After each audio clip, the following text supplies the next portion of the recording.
Hello everyone, welcome to Education Center. How are you all? Hope everyone is fine and doing well in their studies. तो आज के इस video में हम class 5th का chapter number 1 the globe and the imaginary lines करने जा रहे हैं। तो जो ये चैप्टर है ये बहुत इजी है, अगर आप इसे ध्यान से समझोगे तो 100% जो आपको चैप्टर क्लियर होगा। तो सबसे पहले हम हेडिंग से स्टार्ट करते हैं। इसकी हेडिंग क्या क्या मतलब है। तो सबसे पहले द ग्लोब, जो आप ये वीडियो देख रहे हो अपनी स्क्रीन पे, ये एक ग्लोब की वीडियो है। ग्लोब क्या होता है? एक ऑब्जेक्ट होता है ना, तो ये ग्लोब की वीडियो है। तो ग्लोब का आपको मीनिंग समझ आ गया, एक मॉडल है अर्थ का। उसके बाद हम बात कर लेते हैं इमेजिनरी लाइंस। इमेजिनरी मतलब होता है इमेजिन करना, कोई चीज़ असल में नहीं है लेकिन फिर भी उसे इमेजिन करना। तो ये बात कर रहे हैं इमेजिनरी लाइंस की। हमारे अर्थ पे हमने कुछ लाइंस इमेजिन की हुई है, ऐसे ऐसे ऐसे ऐसे ना कुछ लाइंस है। तो इसमें हम चैप्टर में इसके बारे में बात करेंगे, ग्लोब के बारे में और इमेजिनरी लाइंस के बारे में। यस, तो अब हम बात कर लेते हैं हमारी अगली फर्स्ट टॉपिक के बारे में। फर्स्ट टॉपिक है स्टडिंग द अर्थ। तो अर्थ की स्टडी करते हैं, शेप ऑफ अर्थ। अब आपको शेप ऑफ अर्थ के बारे में हम देखेंगे कि पहले क्या सोचा जाता था और असल में अर्थ की शेप क्या निकली। For a long time people believe that earth was flat in shape. बहुत समय तक लोग यही सोचते रहे जो अर्थ है उसकी शेप कौन सी है, फ्लैट है, बिल्कुल ऐसे प्लेन, जैसे आप पिक्चर देख रहे हो ऐसे लोग समझा करते थे कि अर्थ की शेप है। They fear that if they travelled really far in one direction they would fall over its edges. उन्हें बहुत डर लगता था कि अगर वो एक डायरेक्शन में आगे चलते गए वो एक ऐसा टाइम आएगा जहाँ पे वो मतलब गिर जाएंगे। वो ऐसे समझा करते थे कि अर्थ की कोई फ्लैट शेप ऐसे है। अगर यहाँ पे कोई इंसान है वो एक ही डायरेक्शन में चलता गया, कोई ऐसा टाइम आएगा ना जहाँ पे वो क्या नीचे गिर जाएगा। तो उन्हें यही डर लगता था कि अगर एक डायरेक्शन में बहुत दूर तक गए तो वहाँ से वो नीचे गिर जाएंगे। Now we know that the earth is not flat. लेकिन अब हमें पता है कि जो अर्थ है वो क्या है, फ्लैट नहीं है। Pictures taken from space show that earth shaped like a sphere. अब जो स्पेस से पिक्चर ली गई, हमने कितनी सैटेलाइट्स भेजी हैं, उससे जो पिक्चर कैप्चर की गई है अर्थ की, वो ये दिखाता है कि अर्थ की शेप एक स्फीयर है। सर्कल और स्फीयर में आप बच्चों को बहुत कंफ्यूजन होती है। वैसे जो स्फीयर होता है वो सर्कल जैसा ही होता है, लेकिन इनमें थोड़ा सा डिफरेंस है। जैसे मैंने आपको ये शेप दिखा दी है, जो स्फीयर है वो थोड़ा 3D फिगर में आ जाता है। ओके, मतलब जिसकी लेंथ भी हो, हाइट भी हो, ब्रेड्थ भी हो। अब हम आगे पढ़ लेते हैं। Because of its spherical shape, we cannot see the entire Earth even from the space. अब उसके spherical shape के कारण हम सारी अर्थ स्पेस से नहीं देख सकते। फॉर एग्जाम्पल मैं यहाँ पे कोई इंसान खड़ा है ना यहाँ पे, तो वो उसी अर्थ को देख रहा है, इस पार्ट को देख रहा है। जो उसका पीछे वाला पार्ट है वो तो हम देख ही नहीं पा रहे। चाहे स्पेस से हमने पिक्चर ली, हमें सिर्फ यही पार्ट दिख रहा है। जो उसके पीछे वाला भी एक पार्ट होगा ना, कोई बॉल है उसका हम फ्रंट पार्ट एक टाइम एक पार्ट ही देख सकते, पीछे वाला तो देख नहीं सकते। तो वैसे ही उन्होंने कहा है कि जो पिक्चर स्पेस से ली गई है उसमें भी हम सारा पार्ट नहीं देख सकते। Because of its spherical shape, we cannot see the entire Earth even from the space. उसके शेप के कारण हम नहीं देख सकते। अगर सोचो हमारी अर्थ फ्लैट होती फिर तो यहाँ पे कोई इंसान खड़ा होता, वो तो सारा अर्थ एक ही टाइम में देख लेता। लेकिन इसके स्फेरिकल शेप के कारण सिर्फ हम एक ही हिस्सा देख सकते हैं अर्थ का एक टाइम पे। Pictures taken from space show only half of the earth at A time. Yes, हम सिर्फ एक अर्थ, जैसे ये वाली पिक्चर, ये स्पेस से पिक्चर ली गई, इसमें हम क्या एक ही हिस्सा देख सकते हैं ना अर्थ का, सारा अर्थ तो हम देख नहीं सकते। तो वैसे ही उन्होंने कहा है। अब हम आ जाते हैं हमारे सेकंड पार्ट पे, कॉन्टिनेंट्स एंड ओशंस। तो ये भी बात बहुत इंटरेस्टिंग है, आपको इसमें पूरा क्लैरिफाई हो जाएगा कि कॉन्टिनेंट्स क्या हैं, ओशंस क्या है ना। तो सबसे पहले हम स्टार्ट करते हैं, थोड़ा सा मैं जूम कर लेती हूँ इसे, just a second. Yes. If you take a closer look at the picture of the earth, you will observe large land masses surrounded by water. तो वो कहते हैं कि अगर आप क्लोजली अर्थ की पिक्चर को देखते हो, ये हमारी अर्थ की पिक्चर है, अगर हम इसे क्लोजली देखें तो हमें क्या दिखाई देगा, हमें कुछ दिखाई देगा, ये कुछ green green green green land mass है ना, यहाँ पे कोई ग्रास वगैरह है, यहाँ पे कोई लैंड है। और ये लैंड किसकी तरफ घिरी हुई है, ये लैंड पूरी वाटर से घिरी हुई है। उन्होंने यही कहा कि यहाँ पे भी देखो लैंड है, यहाँ पे पूरी वाटर से घिरी हुई है। उन्होंने कहा कि अगर आप क्लोजर देखोगे ना, अर्थ को बहुत ध्यान से देखोगे तो आपको दिखेगी कि बहुत बड़ी बड़ी लैंड मासेस किससे कवर है, वाटर से कवर है, वाटर से आले दुआले घिरी हुई हैं। These land masses are called continents, और इन्हें हम कॉन्टिनेंट्स कहते हैं। किसे कॉन्टिनेंट कहते हैं? इन लैंड मासेस को ही हम कॉन्टिनेंट्स कहते हैं। कॉन्टिनेंट्स क्या है? वो लैंड मास जो वाटर से सराउंड हो, जिसके आसपास वाटर हो। Yes, there are 7 continents on our planet. जो हमारा प्लानट अर्थ है, जैसे 1 2 है ना, यहाँ पे 1 हो गया, यहाँ पे 2, ऐसे हमारे कितने कॉन्टिनेंट्स है? 7 कॉन्टिनेंट्स है। अब उन 7 कॉन्टिनेंट्स के नेम क्या है वो हम देख लेते हैं। यहाँ पे देखिए, यहाँ पे शो किया गया है ना। तो जो फर्स्ट कितने कॉन्टिनेंट है, 1 2 3 4 5 6 एंड 7, डन, 7 कॉन्टिनेंट्स हो गए। अब इन 7 कॉन्टिनेंट्स के नेम क्या है, north America and south America, okay, Asia and Australia, Europe and Africa and Antarctica, ये 7 कॉन्टिनेंट्स है। आपको अफ्रीका और एशिया, एशिया तो आपको पता है ये रहा हमारा इंडिया है ना, ये इंडिया है, तो एशिया तो हमें पता है कि हम एशिया कॉन्टिनेंट में रहते हैं। फिर ऑस्ट्रेलिया का नेम भी आपने सुना होगा, उसके बाद America, north America, south America, Australia, Asia, 4 तो हो गए, और उसके बाद यूरोप, अफ्रीका एंड अंटार्कटिका। तो इसी तरह हमारे सारे कॉन्टिनेंट्स हो गए, 7 कॉन्टिनेंट्स हमारे टोटल अर्थ में, उन 7 के नेम आप याद कर सकते हो। Asia is the largest continent while Australia is the smallest. अब बात कर रहे हैं लार्जेस्ट और स्मॉलेस्ट के बारे में।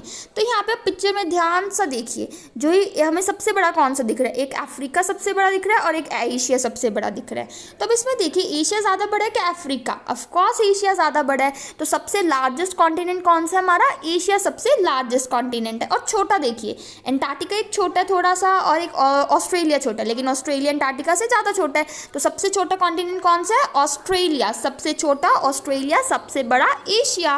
तो बस यही उन्होंने उन लाइंस में राइट किया है। सो अब हम बात कर लेते हैं यहाँ पे नेक्स्ट पेज पे। यहाँ पे उन्होंने दिखाया हुआ है the 7 continents and 5 oceans in the world. अब ओशंस के बारे में हम बात कर लेते हैं। Each continent is divided into countries and our country is the 7th largest in the world and it is located in Asia.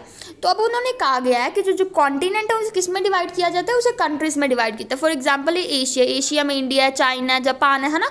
तो जो एक कॉन्टिनेंट उसे काफ़ी कंट्रीज में डिवाइड किया जाता है। और जो हमारी कंट्री है, हमारी कंट्री कौन सी है, इंडिया। तो जो हमारी कंट्री इंडिया है वो 7th लार्जेस्ट कंट्री है, मीन्स फर्स्ट 1 2 3 4 5 6 7। तो इंडिया 7 नंबर पे आती है एरिया के वाइज, ठीक है।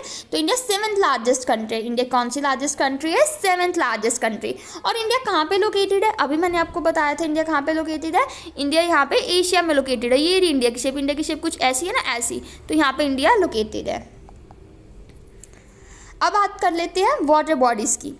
The water bodies surrounding the continents are called oceans. अब ये ओशंस क्या है भाई, ओशंस। तो ओशंस भी वैसे ही हैं जैसे कॉन्टिनेंट्स हैं। हमने कॉन्टिनेंट्स के बारे में क्या पढ़ा था, हमने पढ़ा था वो लैंडमास जो आसपास पानी से घिरा उसे हम कह देते हैं कॉन्टिनेंट। तो अब ओशंस क्या है, ओशंस क्या है, जो लार्ज वाटर बॉडीज है वो किस, the large water bodies surrounding the continents are called oceans. जो वाटर बॉडीज कॉन्टिनेंट के आसपास है उन्हें हम ओशंस कहते हैं। मतलब वो पानी जो कॉन्टिनेंट्स के आसपास है उसे ओशन का नेम दिया गया है, ओशन, ओके। तो अब हमारे वर्ल्ड में कितने ओशंस हैं, यहाँ पे हमने बता दिया था 5 ओशंस हमारे वर्ल्ड में। अब ये कौन से 5 ओशंस हैं देख लेते हैं हम। I am so sorry, Pacific ocean, Atlantic ocean, southern ocean, Indian ocean and Arctic ocean. Yes, तो ये सारे ओशंस हैं हमारे वर्ल्ड में। तो यहाँ से हम नंबरिंग कर लेते हैं। Arctic ocean, Pacific ocean, Atlantic ocean, southern ocean and Indian ocean. ये इंडिया के नीचे ना, तो इसलिए से इंडियन ओशन का आ गया है। तो ये हो गए हमारे 5 ओशंस। तो नेक्स्ट हम चलते हैं। There are 5 major oceans in the world: Pacific Ocean, Atlantic Ocean, Indian Ocean, Southern Ocean, Arctic Ocean.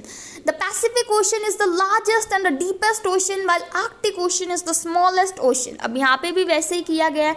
सबसे बड़ा कॉन्टिनेंट कौन सा है, एशिया। सबसे छोटा कौन सा है, ऑस्ट्रेलिया। तो अब सबसे पूछेंगे आपको गहरा, सबसे डीप ओशन कौन सा, और सबसे बड़ा है पैसिफिक। देखो ये भी सारा पैसिफिक है, ये भी सारा पैसिफिक है। तो पैसिफिक ओशन कौन सा है, सबसे बड़ा है। कौन सा ओशन सबसे बड़ा है, पैसिफिक ओशन सबसे ग्रेट है। उसके बाद हम करें सबसे छोटा, आर्कटिक ओशन। आर्कटिक ओशन क्या है, सबसे छोटा और सबसे कम गहरा है, ठीक है। आर्कटिक ओशन सबसे कम गहरा और छोटा, और पैसिफिक ओशन सबसे डीप और सबसे बड़ा। क्लियर, आई होप कि ये आपको क्लियर हो गया है। पूरी 5th क्लास की जो ये बुक है मैं कवर करने वाली हूँ आने वाले टाइम में अपने चैनल पे। तो अगर आपने मेरे चैनल को सब्सक्राइब नहीं किया तो ज़रूर सब्सक्राइब कीजिए, ताकि मैं इसी तरह आपकी हेल्प कर पाऊँ। तो अब हम बात करते हैं हमारी अगली पंजा की। Beside oceans the earth has many smaller water bodies such as seas, gulfs, rivers, bays etcetera. The earth has a variety of land forms such as mountains, plains and plateaus. अब वो कह रहे हैं कि ओशंस के अलावा है ना कुछ छोटे छोटे वाटर बॉडीज है। जैसे हमारे इंडिया में क्या है, इंडस रिवर है, गोदावरी है ना, छोटे छोटे वाटर बॉडीज और भी हैं। जैसे कि सी, ये सी की फोटो है, ये गल्फ की फ़ोटो है, ये रिवर्स और ये बेस, तो उन्होंने इन सभी के नेम लिया। ऐसे छोटी छोटी वाटर बॉडीज है। The earth has also variety of landforms, और लैंडफॉर्म्स क्या है, अर्थ पे बहुत सारे लैंडफॉर्म्स है, जैसे माउंटेन्स है, प्लेट्यूज है। माउंटेन्स है जिनकी टॉप जैसे ऐसे पूरी स्टीप सी होती है, और प्लेट्यूज जिनकी टॉप फ्लैट होती है, वो प्लेट्यूज कहलाते हैं। ओके, तो उन्होंने क्या कि हमारे अर्थ पे बहुत सारी अलग अलग लैंडफॉर्म्स है, जैसे कि माउंटेन्स और प्लेट्यूज और प्लेन्स बिल्कुल प्लेन।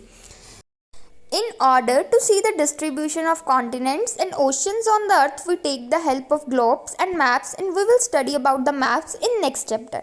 तब वो कहते हैं कि अगर हमें देखना है कि कैसे कैसे कॉन्टिनेंट्स और ओशंस हमारे अर्थ पे, उसके लिए हम किसकी हेल्प लेते हैं, जा तो ग्लोब की लेते हैं, जा तो मैप की लेते हैं। इस चैप्टर में हम ग्लोब के बारे में पढ़ेंगे और नेक्स्ट चैप्टर में हम मैप के बारे में स्टडी करेंगे। तो यही इस पैराग्राफ में उन्होंने गिवन है। तो अब आ जाते हैं हम अपने नेक्स्ट टॉपिक के ग्लोब। तो ग्लोब के आपने देख लिया ग्लोब कैसा होता है, मैंने आपको वीडियो स्टार्टिंग में ही दिखा दी थी ग्लोब की। तो ग्लोब क्या होता है, एक 3 dimensional figure. 3 dimensional figure means जिसकी लेंथ, ब्रेड्थ और हाइट हो, और मिनिएचर मतलब होता है छोटा सा। तो जो ग्लोब क्या 3 डायमेंशनल मिनिएचर मॉडल है अर्थ का। हमें पता है अर्थ तो बहुत बड़ा है, लेकिन ग्लोब क्या छोटा सा है, मतलब स्मॉल मॉडल है हमारे अर्थ का, जो कि अर्थ को बहुत ही अच्छे वे से रिप्रेजेंट करता है। It shows both the distribution and location of earth of land and water on earth surface। तो जो ग्लोब है ये लैंड की और वाटर का दोनों का डिस्ट्रीब्यूशन करता है अर्थ सरफेस में। A globe represents the earth in simple and accurate way. जो ग्लोब है अर्थ को बहुत ही सिंपल और बहुत ही सही तरीके में दिखाता है ना। यहाँ पे एक छोटा सा मॉडल है, वरना इतना बड़ा अर्थ देखना कौन सी चीज़ है, छोटे से में पता है यहाँ पे लैंड मास है, यहाँ पे वाटर है, यहाँ पे लैंड मास है, यहाँ पे वाटर है। तो ये बहुत ही एक्यूरेट वे में हमारी अर्थ को दिखाता है globe. Like the earth, we can only see 1/2 of the globe at a time।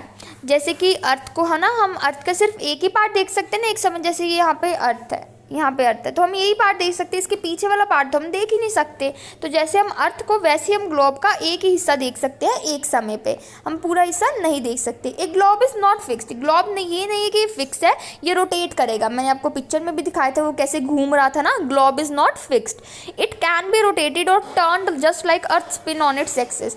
जैसे अर्थ अपने एक्सिस पे ऐसे, जैसे उसका एक्सिस है यहाँ पे घूमता रहता है अर्थ, वैसे ही जो ग्लोब है वो भी अपने एक्सिस पे घूमता रहता है, रोटेट करता है ना, जब हम उसे ऐसे हिलाते हैं। The axis of globe has 2 end points. अब आपने देखा है कि जो पिक्चर देख रहे हैं इसमें 2 एंड पॉइंट्स है, एक ऊपर वाला एक नीचे वाला। जो ऊपर वाला है उसे हम क्या कहते हैं, नॉर्थ पोल। जो नीचे वाला है उसे हम क्या कहते हैं, south pole. The axis of globe has 2 end points. जो एक्सिस उस पर कितने एंड पॉइंट है, 2 एंड पॉइंट है। कौन कौन से, एक नॉर्थ पोल एक south pole. These points are called poles. और जो एंड पॉइंट्स है ना, जो आखिरी वाले पॉइंट्स उसे हम क्या कह देते हैं, पोल कह देते हैं। तो ये तो हमें पता है एक्सिस होगी, इसके आसपास घूमता है, उसके 2 एंड पॉइंट है, ये वाला एक ये वाला, और इसे हम क्या कहते हैं, पोल कहते हैं। The point at a top is called north pole, while the point at the bottom is called the south pole। जो टॉप पे पॉइंट है उसे हम नॉर्थ पोल कहते हैं, और जो नीचे वाला है बॉटम पे यानी कि जो नीचे है उसे हम क्या कहते हैं, साउथ पोल कहते हैं। तो अब आ गए प्रॉब्लम्स यूजिंग द ग्लोब। अब ग्लोब को यूज़ करके हमें कौन कौन सी प्रॉब्लम्स का सामना करना पड़ता है ना, क्या क्या हमें मुश्किल आती है। Although globe gives us the accurate location and shape of the continents, oceans etcetera, they have certain limitation. हमें जैसे कि पता ही है कि इसका एडवांटेज क्या है कि अर्थ हमें जो पूरे है ना एक्यूरेट लोकेशन पता चल जाती है कि हाँ यहाँ पे ये नॉर्थ अमेरिका है, ये साउथ अमेरिका है ना। तो हमें प्रॉपर पता चल जाता है कि लोकेशन कॉन्टिनेंट्स की, ओशंस का शेप कैसे है ना, यहाँ ऐसे कॉन्टिनेंट्स का शेप कैसे है, हमें ग्लोब से सब कुछ पता चल जाता है। लेकिन फिर भी इसके ना कुछ ड्रॉबैक्स है, कुछ कमियां हैं। तो वो कमियां क्या है, they do not allow us to see the entire earth at a single glance. हम एक ही टाइम पूरा अर्थ नहीं देख सकते। जैसे कि अब इस पिक्चर में ला लो, हम यही हिस्सा देख सकते हैं, अब इसके पीछे वाला हिस्सा तो हम देख ही नहीं सकते। तो एक टाइम पे हम एक ही पार्ट देख सकते हैं। दे do not show places and landforms in great detail. अब हमें बस कॉन्टिनेंट्स के नेम ही हम देखते हैं कि ग्लोब पे क्या लिखा हुआ है, कॉन्टिनेंट्स के नेम राइट किए हुए हैं। इसके ज़्यादा मतलब बहुत ज़्यादा डिटेल में हमें नहीं पता चलता कि जैसे कि ये इंडिया में ये सिटी यहाँ पे, ये सिटी यहाँ पे, तो बहुत सारी डिटेल हमें ग्लोब पे नहीं दी जाती। तो ये भी एक इसका ड्रॉबैक है, एक कमी है। They are difficult to carry around. और ग्लोब को एक जगह से दूसरी जगह लेके जाना भी थोड़ा डिफ़िकल्ट होता है। तो इसी कारण भी ये इसका मतलब इसका थोड़ा ना यूज़ कम किया जाता है। तो अब हम बात कर लेते हैं ग्लोब। तो अब हमारा टॉपिक खत्म हो गया। अब हमारा टॉपिक आ गया इमेजिनरी लाइंस। तो अब आपको पता ही है कि हमारे एक पोल है नॉर्थ पोल, साउथ पोल, जो एंड पॉइंट्स है ना, उसके बाद जो अर्थ है ना, जैसे ये पूरा अर्थ है, इसे 2 हेमिस्फीयर में डिवाइड किया होगा। इसे ऐसे इक्वेटर ने 2 भागों में डिवाइड कर दिया। ऊपर वाले को कहते हैं नॉर्थन हेमिस्फीयर, नीचे वाले को सदर्न हेमिस्फीयर। इसके ये वाला पॉइंट है नॉर्थ पोल, ये वाला पॉइंट है साउथ पोल। ठीक है, आई होप कि आपको north pole, south pole, hemisphere वगैरह थोड़ा थोड़ा क्लियर हो गएगा। अब हम डिटेल में पढ़ते हैं इस पैराग्राफ में। On looking at a globe carefully you can see A set of circular lines running across it. अगर आप ग्लोब को ध्यान से देखोगे ना, तो आप देखोगे कि बहुत सारी लाइन उसमें से पास हो रही हैं। देखोगे ना आप ग्लोब को, ये जैसे ग्लोब आप मान लो ना, इसमें आप देखोगे बहुत सारी सर्कुलर लाइंस है जो ऐसे ऐसे इसके बीच में से या इसके ऐसे ऐसे ना इस पर ड्रॉ की गई हैं। They are called the parallels और लाइंस ऑफ लैटिट्यूड। अब इसे हम क्या कह देते हैं? Parallels, line of latitude. तो आपकी बुक्स में भी दिखाया गया है, ये देखिए, ये सर्कुलर लाइन्स है, इसे हम क्या कह देते थे? पैरेलल्स या lines of latitude. They are the imaginary lines running from east to west. ये वेस्ट है, ये ईस्ट है, तो जो ये लाइन्स है कहाँ से कहाँ जाती है? ईस्ट से वेस्ट जाती है, ईस्ट से वेस्ट जाती है, सारी लाइन्स ईस्ट से वेस्ट जाती है। The latitudes that divide the earth into 2 equal half is called equator.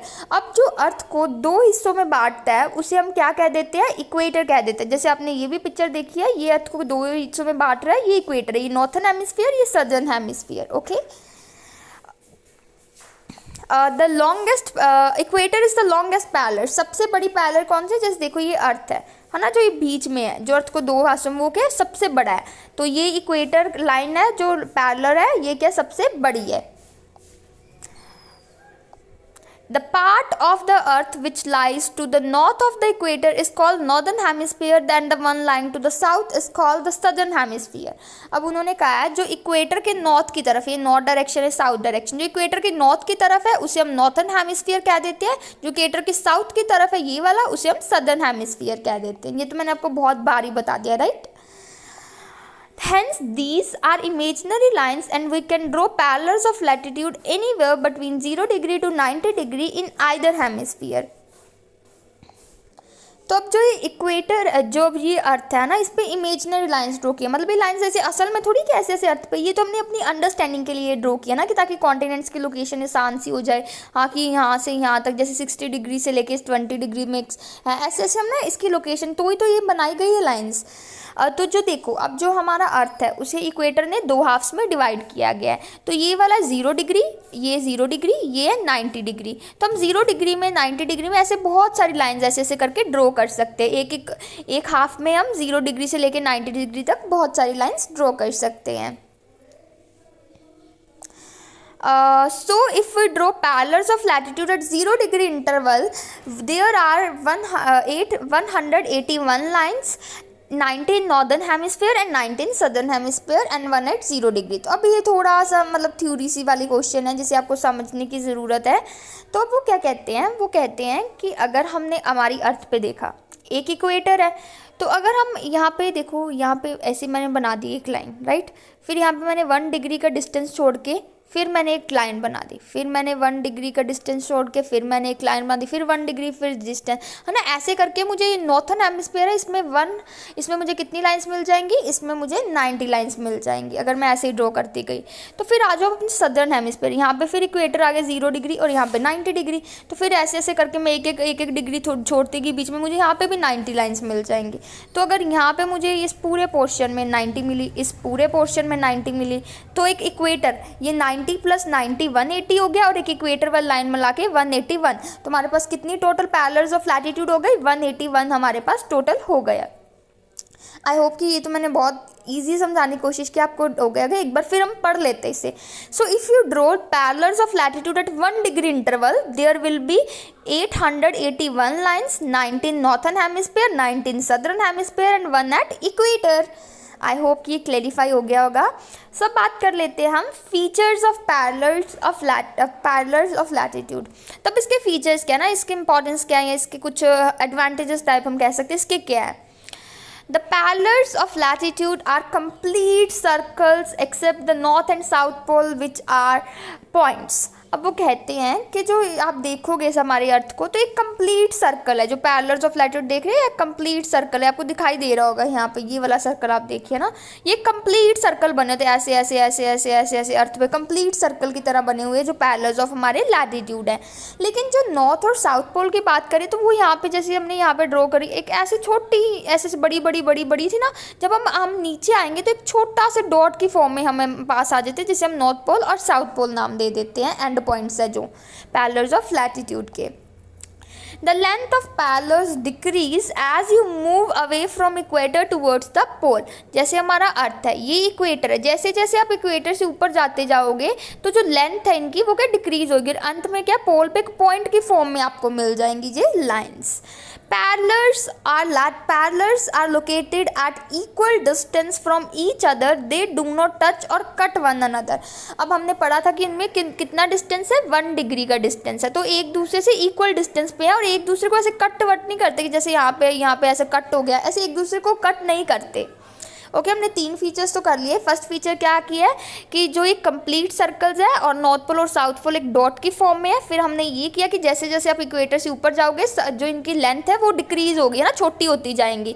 फिर हमने थर्ड पॉइंट किया था कि एक दूसरे से इक्वल डिस्टेंस पे, ये इक्वल डिस्टेंस पे एक दूसरे पे, और यहाँ ये एक दूसरे को कभी भी कट नहीं करते, जैसे ये ऐसे जा रही है कोई ऐसे कट नहीं एक दूसरे को करेंगे क्योंकि ये इक्वी डिस्टेंस है, इक्वल डिस्टेंस पे लोकेटेड है। फिर आ जाते हैं हम अगले 2 पे। तो अगले 2 में equator is marked as 0 degree latitude, latitudes to the north of equator are marked as north and the ones to the south is marked as S. तो अब इसमें देखो, इसमें क्या हमें इंपॉर्टेंट जो है ना पैरेलल्स ऑफ लैटिट्यूड वैसे दिए जैसे हमारा अर्थ है, जैसे हमारा अर्थ है यहाँ पे इक्वेटर को क्या दिया उन्होंने, इक्वेटर वाला लैटिट्यूड 0 डिग्री नाम दे दिया, ठीक है। जो लैटिट्यूड मिडल में जाती है उसे उन्हें 0 डिग्री दे दिया नाम, और 0 डिग्री दे दिया और इसका नाम हमने रख दिया इक्वेटर। ये आ गया हमारा 0 डिग्री वाला इक्वेटर। जो नॉर्थ में जैसे यहाँ पे कोई गई, इसी ये हो गया 23.5 डिग्री नॉर्थ, यहाँ पे कोई गई तो ये हो गया 23.5 डिग्री साउथ, क्योंकि इक्वेटर से यहाँ पे जाएंगे, यहाँ पे भी 90 तक, 0 में से 90 तक, यहाँ पे भी 0 में से 90 तक ही ये जाएगी। तो ऐसे ऐसे करके हम नाम दे देते हैं। जो नॉर्थ हेमिस्फीयर में तो उसे एन से नाम देते हैं, जो सदर्न हेमिस्फीयर उसे साउथ से। जैसे ये इक्वेटर है, ये नॉर्थन हेमिस्फीयर है, ये सदर्न हेमिस्फीयर। जितनी भी ये लाइन्स इसमें एन लिखा होगा, जितनी भी ये लाइन्स इसमें एस लिखा होगा, और इक्वेटर में कुछ भी राइट नहीं किया होगा।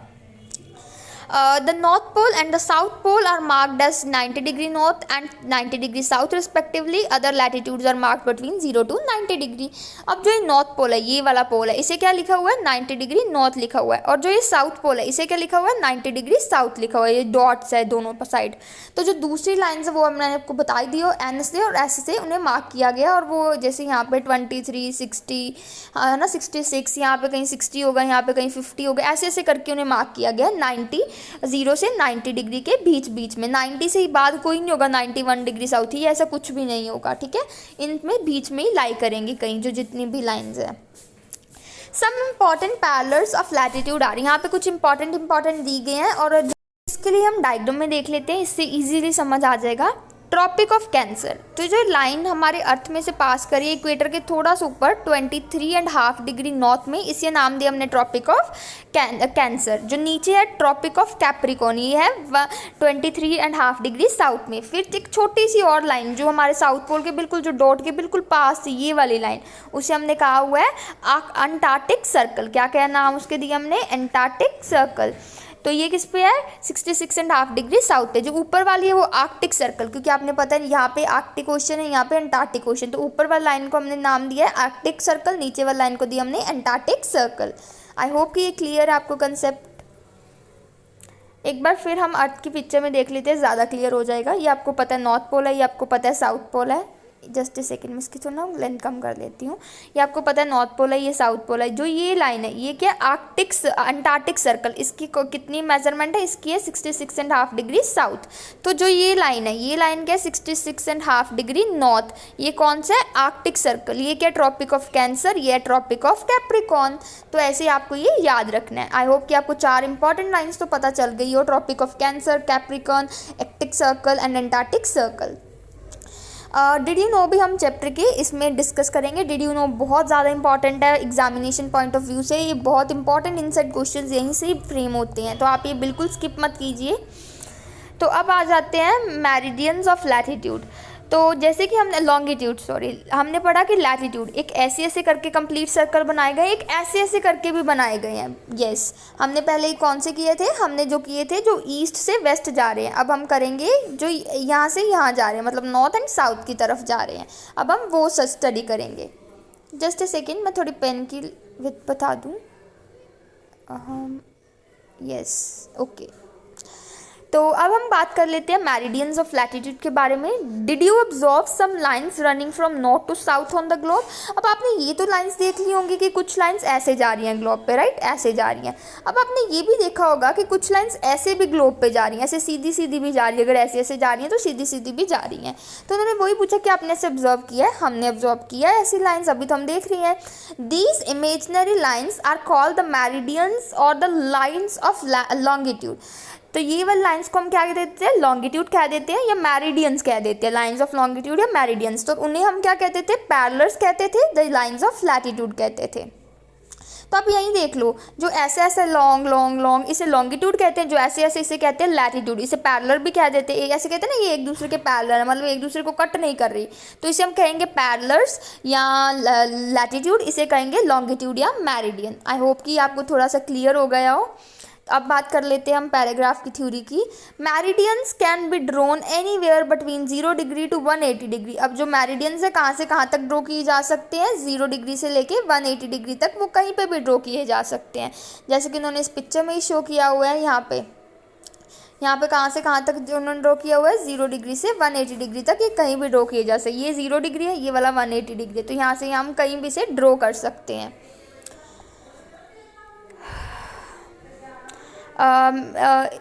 एंड दिस ईस्ट और west of the prime meridian. तो अब यहाँ कहाँ पे है, वहाँ पे हमने देखा था कि इक्वेटर है ना, यहाँ पे हमने देखा था कि इक्वेटर है, उसके हमने देखा कि यहाँ पे ऊपर है, यहाँ पे नीचे है। यहाँ पे एक जो लाइन डिवाइड कर रही है अर्थ को इस डायरेक्शन में, वो है प्राइम मैरिडियन लाइन। कौन सी लाइन है वो, प्राइम मैरिडियन लाइन है, वो अर्थ को डिवाइड करती है 2 इक्वल पार्ट्स में। यस, ये वाली लाइन प्राइम मैरिडियन लाइन, ठीक है। तो ये लाइन क्या करती है, ये 0 डिग्री से लेके 180 डिग्री के बीच में, यह 0 डिग्री है ना, ये 180 डिग्री है, तो इसके बीच में ये लाइन है प्राइम मैरिडियन। ओके, तो ये लाइन बहुत इंपॉर्टेंट है, इसके रेफरेंस में हम दूसरी लाइंस के जैसे थोड़ा बहुत है ना डिस्टिंग्विश करते हैं। Meridians can be drawn anywhere from 0 degree to 180 degree east or west of prime meridian। जहाँ तो प्राइम मेरिडियन के ईस्ट में, जहाँ तो वेस्ट में ये लाइंस ड्रॉ की जाती हैं। कौन सी lines, longitude lines. So they are drawn at 1 degree interval. ये भी 1 डिग्री इसके बीच में डिस्टेंस होता है, जैसे कि हमारे लैटिट्यूड में था डिस्टेंस, वैसे ही लॉन्गिट्यूड में भी 1 डिग्री का डिस्टेंस होता है, 1 degree. Okay, there are 360 meridians of longitude. तो ये देखिए, ये हमारी आ गई प्राइम मैरिडियन। तो यहाँ पे कितनी मैरिडियन टोटल है, 360 है। पूरी ऐसे ऐसे करके कितनी लाइंस ड्रॉ की हुई हैं हमने, 360 लाइंस की हैं। और ऐसे ऐसे करके हमने कितनी लाइंस ड्रॉ की है, 181 ड्रॉ की हुई है। आई होप कि ये कंसेप्ट तो आपको क्लियर हो गया। तब बात कर लेते हैं features of meridians of longitude.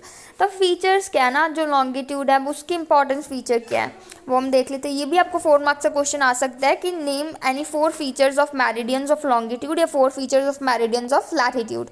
तो ये भी इजी होता है, इतना कुछ होता नहीं। उसमें भी देखो, मुझे अभी तक याद है हमने क्या किया था, एक कंप्लीट सर्कल है, फिर हमने नॉर्थ पोल और साउथ पोल किया था, फिर हमने किया था 1 डिग्री सेल्सियस में ना डिफरेंस होता है, फिर हमने किया था कि जो नॉर्थ पोल के ऊपर उसे हम एन कहते हैं, जो नीचे नीचे उसे हम साउथ कहते हैं।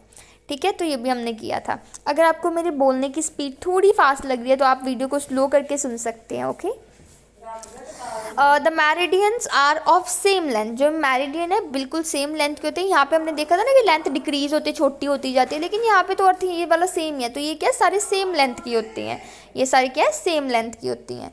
क्यों ये सेम लेंथ की होती है, क्योंकि ये एक जगह से शुरू होती हैं, यहाँ से ही शुरू होते हैं। देखो यहाँ पे है तो ये ऐसे ऐसे ऐसे ऐसे ऐसे ऐसे शुरू होती है, यहाँ एक प्राइम मैरिडियन से ही शुरू होती हैं। ठीक है, तो वो कह रहे हैं कि सेम लेंथ की होती है। फर्स्ट पॉइंट क्लियर है, ये सेम लेंथ की है। फिर उन्होंने कहा है the distance between 2 meridians is maximum at equator. तो उन्होंने कहा कि जो 2 मैरिडियंस के बीच में डिफरेंस वो कहाँ पे सबसे ज़्यादा है, वो इक्वेटर में सबसे ज़्यादा है, 2 मैरिडियंस के बीच में distance. The distance between 2 meridians decreases as one move away from the equator towards the pole। तो ये डिस्टेंस है वो क्या करता है, डिस्टेंस जो उनका क्या है, डिक्रीज होता जाता है। जैसे कि the distance between 2 meridians, for example 2 meridian हमने कोई भी ले लिए, ये और ये, डिक्रीजेस, कब डिक्रीज होता है? As one moves away from the equator, जैसे जैसे इक्वेटर के पास आते हैं डिस्टेंस इंक्रीज होता है, जैसे जैसे अवे जाते हैं डिस्टेंस डिक्रीज होता है। जैसे यहाँ पे आप देख लीजिए, यहाँ पे कितना ज़्यादा डिफरेंस है ना, ये वाला 15 से 15 डिस्टेंस, यहाँ पे थोड़ा थोड़ा डिक्रीज होता है, पीछे पीछे इक्वेटर से पीछे पीछे जाते जाते हैं तो डिस्टेंस क्या है? डिक्रीज होता जाता है। Clear? The meridians cut the parallels at right angles that is 90 degree. अब मेरिडियंस एक पैरेलल कैसे है? हमारे ऐसे से कंप्लीट सर्कल थे, मेरिडियन ये, तो एक ऐसे लाइन किसी को कट करते हैं, वो कितने पे कट करते हैं? 90 डिग्री पे कट करते हैं। तो एक दूसरे को कितने पे कट करते हैं? 90 डिग्री, यानी कि राइट एंगल पे एक दूसरे को ये कट करते हैं। Meridians help to measure distance in east और वेस्ट डायरेक्शन। तो मेरिडियन से हम डिस्टेंस भी मेजर कर सकते हैं। सपोज ये कोई मेरिडियन है तो इसे हम डिस्टेंस इस डायरेक्शन में मेजर कर सकते हैं कि कितना डिस्टेंस है, इस जगह किसके कितना डिस्टेंस है वो हम मेजर कर सकते हैं with the help of meridians. The prime okay जो हमारा अर्थ है ये वेस्ट डायरेक्शन होगी, ये ईस्ट डायरेक्शन होगी। तो जो प्राइम मेरिडियन उसे किस में डिवाइड करें? Western hemisphere and eastern hemisphere में डिवाइड करें। जो वेस्ट की तरफ ये लाइंस जा रहे हैं इसे हम डब्ल्यू का नाम दे देंगे, जो ऐसे जा रही है उसे हम कह देंगे ईस्ट ईस्ट। जैसे कि ये लाइन है, इस लाइन ये वाली लाइन है ना, इसे हम कह देंगे 45 डिग्री ईस्ट है, ठीक है, ऐसे कहेंगे। और अगर ये लाइन हुई 45 तो इसे कहेंगे 45 डिग्री वेस्ट। तो ऐसे हम इन लाइन्स का नेम दे देंगे। उसके बाद जो नेक्स्ट लास्ट पॉइंट है, the 180 degree east and the 180 degree west meridians lies on the same line and the half way around the world from the prime meridian. तो जैसे कि आप लोगों ने पिक्चर दिखाई है, ये दिखाया है कि जो 180 डिग्री है वो एक ही लाइन है, 180 डिग्री ईस्ट और west lies on the same line. एक ही लाइन पे यहाँ पे लिख सकते हैं 180 डिग्री ईस्ट, यहाँ पे 180 डिग्री वेस्ट। तो एक ही लाइन पे ये दोनों मेरिडियंस लोकेटेड है और ये क्या है? Half way around the world from prime meridian. अब यहाँ पे प्राइम मेरिडियन इसका जो पीछे वाला है वो क्या है? 180 डिग्री वाला। ओके, तो अब हम बात कर लेते हैं हमारे नेक्स्ट पॉइंट की। तो फाइनली हमारा चैप्टर फिनिश होने वाला है। जस्ट कीप लिटिल पेस और हम चलते हैं लोकेटिंग प्लेसेस। अब प्लेसेस कैसे लोकेट करते हैं? अब देखो यहाँ पे हमारा अर्थ है ना, यहाँ पे अर्थ पे हमारे पास क्या थे? पहले तो हमने क्या स्टडी किए? लैटिट्यूड्स, फिर हमने स्टडी किए लॉन्गिट्यूड्स। तो इसके कारण क्या बन गया? ऐसे ग्रिड बन गया, जो ये लॉन्गिट्यूड और लैटिट्यूड का नेटवर्क बन गया, इसे हम क्या कह देते हैं? GRID, ग्रिड कह देते हैं। बस उसी के बारे में हम इस पैराग्राफ में मोस्टली पढ़ेंगे। The parallels and the meridians intersect each other at 90 degree and forms a network of lines। हमें पता है कि एक दूसरे को कहाँ पे इंटरसेक्ट करते हैं, जैसे यहाँ पे गई ये कौन से सारे हमारे लैटिट्यूड, ये लॉन्गिट्यूड आ गए, तो ये एक दूसरे को 90 डिग्री पे इंटरसेक्ट करते हैं और इनका नेटवर्क सा बन जाता है। इस नेटवर्क को हम क्या कहते हैं? इस कॉल्ड ग्रिड।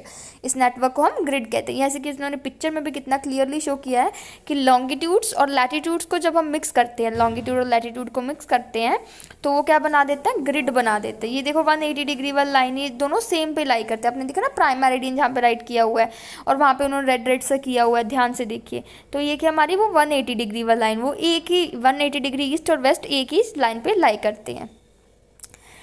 तो यहाँ पे हम कर रहे थे the grid help us to locate places on globe. अब ग्रिड की हेल्प से हम क्या करते हैं? जो भी कोई हमने कॉन्टिनेंट देखना हो या कुछ देखना हो, कोई इंडिया देखना हो, ग्रिड की हेल्प से हम चीज़ों को, प्लेसेस को देख सकते हैं। In order to locate places you need to know the value of both it latitude and longitude. अगर मैं आपको कहूँ 48 degree longitude and 47 degree latitude है ना, इसमें अब देखो कि यहाँ पे कौन सी जगह आ सकती है, तो आप लाइंस के हिसाब किताब लगा के कोई भी जगह को लोकेट कर सकते हो। At a point which the latitude and longitude cross each other is the location of the place. और जहाँ पे वो एक दूसरे को ऐसे कट करती हैं उस जगह की लोकेशन, जैसे 47 डिग्री ईस्ट है, ये 49 डिग्री वेस्ट है ना, तो जहाँ पे कट करेंगी वो क्या है? उस जगह की लोकेशन बताएगा। For example, the latitude of Chennai is 18 degree north and 180 degree east. तो अब जो चेन्नई हमारे इंडिया में बात की है, जैसे हम कह देते हैं कि ये एक इंडिया है ना, सॉरी एक मिनट में थोड़ा इरेज कर लूँ, है ना, ये इंडिया हमारा। तो इंडिया में आप देखिए जो चेन्नई है, चेन्नई से कौन सी लाइन पास होती है? 13 डिग्री नॉर्थ, यहाँ 13 डिग्री नॉर्थ और 180 डिग्री ईस्ट, 80 डिग्री ईस्ट। तो यहाँ पे कौन सी जगह है? चेन्नई। जहाँ पे ये दोनों लाइन एक दूसरे कट करेंगी वहाँ पे कौन सी लोकेशन हो जाएगी? हमारी चेन्नई की लोकेशन हो जाएगी। चेन्नई वैसे साउथ में लोकेटेड है। It's longitude is 180 degree east. तो उन्होंने अभी बता दिया, हम एग्जाम्पल दिए समझाने के लिए। The point where the lines passing through 18 degree and 13 degree and 80 degree meet each other gives the location of Chennai. Therefore the latitudes and longitude help us finding the location of the place. अब हमें जैसे कि पता है कि हमें longitude और latitude के बारे में पता है, तो हम इजीली फाइंड कर सकते हैं कि इस यहाँ पे जो मीट करेंगे यहाँ पे कौन सी जगह है. तो इसीलिए जो ग्रिड है उससे हम क्या कर सकते हैं, लोकेशन फाइंड कर सकते हैं. ओके, सो अब हम कर लेते हैं डिड यू नो की बात. तो यहीं से शुरू कर लेते हैं. Did you no an international conference in 1883 decided that the meridian that passes through Greenwich in London will be called the prime meridian. अब उन्होंने प्राइम मेरिडियन किसको नाम दिया, जो हमारे अर्थ को दो हेमिस्फीयर्स में डिवाइड करे. और ये वाले कहाँ से पास कर रहा है, ये लंदन से पास कर रहा है. ग्रीनविच इन लंदन है ना, लंदन में एक जगह ग्रीनविच, उसमें से ये पास हो रहा है. तो ये डिसाइड किया गया था कि इस लैटिट्यूड को हम प्राइम मेरिडियन का नाम देते हैं. मीटिंग कब हुई थी, 1884 में एक मीटिंग हुई थी, जिसके तहत उन्होंने ये डिसाइड किया था जो लंदन में से ग्रीनविच और लंदन की एक जगह है, वहाँ से जो लाइन पास करी है उसका नाम हम क्या दे देते हैं, प्राइम मेरिडियन उसका नाम दे देते हैं. The city Ujjain was taken as prime meridian by early Indian geographers. जो अर्ली इंडियन है ना, जब इतनी साइंस नहीं थी, इतनी पिक्चर्स वगैरह नहीं आती थी, तो जो उज्जैन की सिटी है ना हमारे, तो उसे हम वो कहते थे कि ये प्राइम मेरिडियन है, उज्जैन में थी, उसे प्राइम मेरिडियन माना जाता था. In 1880s, in the 180 degree longitude is called the international date line. अब हमें पता है लॉन्गिट्यूड क्या है, लैटिट्यूड के बारे में पता है. लैटिट्यूड क्या है, सॉरी जस्ट अ सेकेंड, ये हो गया हमारा क्या है, लैटिट्यूड. ये क्या है हमारा, लॉन्गिट्यूड. तो जो 180 डिग्री लॉन्गिट्यूड है, ये वाली लाइन, इसे क्या कौन सी ली जाती है, इंटरनेशनल डेट लाइन. इसकी रेफरेंस से ही सारी डेट डिसाइड की जाती है. कि जैसे हम थोड़ा, हमारा आवर्स का डिफरेंस है ना, हम थोड़ा जैसे इंडिया है ना, इंडिया में कुछ और टाइम है, कनाडा में कुछ और टाइम है, उसी टाइम ऑस्ट्रेलिया में कुछ और टाइम है. तो इनका जो टाइम है डिफरेंट है, और जो डेट है वो भी हमारे कुछ पार्ट्स में डिफरेंट चल रही है. जैसे एक दिन कोई आगे है, कोई एक दिन पीछे है. तो वैसे ही जो डेट कहाँ से डिसाइड की जाती है, 180 डिग्री लॉन्गिट्यूड से डिसाइड की जाती है. और 180 डिग्री लॉन्गिट्यूड को हम क्या कहते हैं, इंटरनेशनल डेट लाइन कहते हैं. इंटरनेशनल डेट लाइन कहते हैं. उसे वैसे प्राइम मेरिडियन भी कहते हैं, लेकिन उसे इंटरनेशनल डेट लाइन कहा गया है. The equator is the most important latitude. It is the also called the great circle. अब हमें पता है हमारा अर्थ है, ऐसे उसमें पास होती है ना लाइंस, ऐसे ऐसे ऐसे सारे लैटिट्यूड. सबसे इंपॉर्टेंट लैटिट्यूड हमारा ये वाला 0 डिग्री लैटिट्यूड, ये सबसे इंपॉर्टेंट है, और इसे क्या कहते हैं, ग्रेट सर्कल कहते हैं. ये सबसे बड़ा इक्वेटर, ठीक है, लैटिट्यूड. तो अब हम बात कर लेते हैं हमारे लास्ट डिड यू नो की. तो जो ये है, ये अर्था की पिक्चर है जो आप अपनी स्क्रीन पे देख रहे हैं. अर्था एक ऐसा बहुत बड़ा ग्लोब है जो अर्थ को रिप्रेजेंट करता है. ये बहुत ही बड़े शेप में है. Earth was given the title world's largest revolving और रोटेटिंग ग्लोब. इसे सबसे बड़ा ग्लोब का नाम दिया गया है. किस बुक से, by the genius book of world record in 1999. तो 1999 में इस बड़े से ग्लोब को कौन सा नाम दे दिया गया, सबसे बड़ा रोटेटिंग ग्लोब नाम दे दिया गया. ठीक है, और इसका रिकॉर्ड किस में दर्ज है, genius book of world record में इसका दर्ज है. It took 2 years to build. और ये इतना बड़ा ग्लोब बनाने में कितने साल लग गए, 2 साल लग गए. और इसका कितना वेट है, इसका वेट है 2500 kilogram. And it represents the earth seen from space. और ये पूरी अर्थ की पिक्चर दिखाता है जैसे अर्थ हमें स्पेस से दिखाई देता है. तो अब at last but not at least हम कर लेते हैं अपने न्यू टर्म्स, क्योंकि मैं कोई भी नहीं चाहती कि कोई क्वेश्चन हमारे में रह जाए. न्यू टर्म्स, रिवाइंड, सब कुछ मैं करवाना चाहती हूँ, क्योंकि बच्चों को बहुत डिफिकल्टी आती है. एसएसटी में बहुत उनके कम मार्क्स आते हैं. मुझे समझ नहीं आता ऐसा क्यों होता है, क्योंकि SST is very very easy subject. बस अंडरस्टैंडिंग की ज़रूरत है. ग्लोब, ग्लोब क्या है, मॉडल एक अर्थ का. मैंने आपको बताया 3D मॉडल है ना अर्थ का. तो ग्लोब तो आपको समझ आ गया क्या है. अब एक्सिस क्या है, the imaginary line which passes through the 2 extreme points of the अर्थ. अब ये क्या है, इसका एक्सिस, ये वाला एक्सिस है ना, जो उसके 2 एक्सट्रीम यानी कि 2 एंड पॉइंट से पास होती है ऐसी इमेजिनरी लाइन, उसे क्या कह देते हैं, हम उसे एक्सिस कह देते हैं. अर्थ अपने एक्सिस पे रोटेट करते हैं. इसके ऐसे ऐसे आलेद वाले, ऐसे ऐसे आलेद वाले, क्या है, अर्थ क्या है, जो रोटेट करता है. जैसे ये एक्सिस है ना, इसके आसपास ऐसे ऐसे ऐसे ऐसे ऐसे अर्थ रोटेट करे जाएगा. A pole, the end points at the top and bottom of the earth axis. ये एक्सिस है, इसका एंड पॉइंट जो टॉप पे नॉर्थ पोल, इस जो बॉटम पे है वो साउथ पोल, उसे हम कह देते हैं पोल कह देते हैं. इक्वेटर, इक्वेटर क्या है, द 0 डिग्री लैटिट्यूड. जो इमेजिनरी लाइन जो 0 डिग्री लैटिट्यूड है, जो अर्थ को 2 हाफ्स में डिवाइड करती है, 2 हेमिस्फीयर्स में डिवाइड करती है, northern hemisphere and southern hemisphere. उसके बाद prime meridian, it is 0 degree longitude. ये वाला 0 डिग्री लॉन्गिट्यूड जो कहाँ से पास करती है, लंदन में से पास करते हैं. ग्रीनविच है ना, लंदन हमने पढ़ा था था उसी से ही हमारे सारे जो डेट वगैरह है, सॉरी जो जितना भी टाइम है उससे नोट किया जाता है। उसके बाद आ गया हमारे पास ग्रिड। ग्रिड क्या है? नेटवर्क। नेटवर्क इसका लैटिट्यूड एंड लॉन्गिट्यूड का नेटवर्क हम कहते हैं ग्रिड। यहाँ पे लिखा है in network of parallels and meridians which criss cross each other at right angles. तो यहाँ पे हमें पता है ये राइट एंगल बना रहे हैं, इसे हम क्या कहते हैं? इसे हम कहते हैं मेरिडियन, इसे कहते हैं पैरेलल। पैरेलल और मेरिडियन का जो नेटवर्क है जो 90 डिग्री पे इंटरसेक्ट एक दूसरे क्रिस क्रॉस करते हैं, यानी कि एक दूसरे क्रॉस करते हैं 90 डिग्री पे, उसे हम कहते हैं ग्रिड कहते हैं। तो रिवाइंड में आप देख लीजिए क्या दिया हुआ है। A globe is an exact model of earth, yes है ना, एग्जैक्ट मॉडल अर्थ का। Parallels of latitudes are imaginary lines that circles the earth. तो हमें पता है जो लैटिट्यूड है वो क्या है? इमेजिनरी लाइंस है जो कि कंप्लीट सर्कल है अर्थ पे। उसके बाद हम देख लेते हैं क्या दिया है। The equator is 0 degree latitude, it passes the earth into 2 equal halves, the northern hemisphere and the southern hemisphere. ये भी मैंने आपको बहुत बार बता दिया है। जो हमारा इक्वेटर है वो अर्थ को 2 हिस्सों में डिवाइड कर देता है। कौन कौन से हिस्सों में? एक 0 डिग्री लैटिट्यूड से वो पास करता है, नॉर्थन हेमिस्फीयर और सदर्न हेमिस्फीयर में हमारे अर्थ को डिवाइड कर देता है इक्वेटर। उसके बाद 4th, the imaginary line running from north to south is called the meridians of longitude. जो लाइन अब नॉर्थ से साउथ तरफ जाती है, ये वाली लाइन, उसे हम क्या कह देते हैं? Meridians of longitude. जो 0 डिग्री मेरिडियन है वो सबसे बड़ी है ना हमारी लाइन है। मैंने सही कहा कि गलत का? आप बताइए। गलत का क्यों? क्योंकि सारी लाइंस तो सेम साइज़ की होती है, जितने भी जो हमारे लॉन्गिट्यूड है ये सारी सेम है। जो डिफरेंट कौन सा डिफरेंट है? हमारा लैटिट्यूड की। लैटिट्यूड की लेंथ डिफरेंट है, बाकी लॉन्गिट्यूड तो सारी सेम होती है। जो 0 डिग्री की लॉन्गिट्यूड है उसे हम कह देते हैं प्राइम मेरिडियन कह देते हैं, और अर्थ को 2 हिस्सों में डिवाइड करते हैं, वेस्टर्न और eastern hemisphere. The parallels and meridians intersect each other at right angles to form a grid. अब जो पैरेलल्स, ये भी मैंने आपको बता दिया, पैरेलल्स और मेरिडियंस एक दूसरे को कट करते हैं 90 डिग्री पे ग्रिड बनाने के लिए, ताकि हम प्लेसेस को इजीली लोकेट कर पाएँ।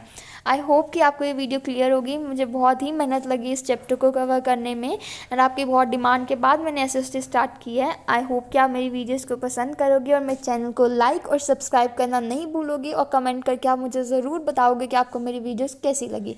तो इसकी मैंने एक प्लेलिस्ट बना दी है जिसमें मैं ग्रामर पार्ट भी जल्दी स्टार्ट करूँगी। आई होप कि आपको मेरी वीडियोज़ पसंद आ रही हैं। Thank you so much for watching. Bye.